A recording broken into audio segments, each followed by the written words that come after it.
शंख भवन होउची बिजू जनता दलर राज्य हेडक्वार्टर तेणु ये स्वाभाविक विभिन्न मीटिंग सब हुए सांगठनिक मीटिंग हुए आज मयूरभंज सकाळ बेली गोटे मीटिंग होता एवं गंजाम जिलार मीटिंग एवं से जो मैंने आसी आमर सब जो निर्वाचन लड़ी थे जो मैंने भी दलर माननीय सभापति श्रीयुक्त नवीन पट्टनायक भेटे सांगठनिक कार्यक्रम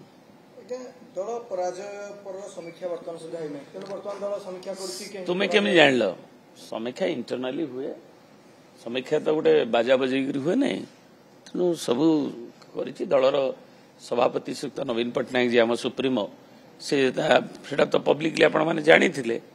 जो मैंने सब हारी जीति नहीं मीटिंग कर जितवा लोकर भी हारिबार भी एमपी आउ एमएलए से मीटिंग नहीं शुणी तेणु तार भी तदबीर कर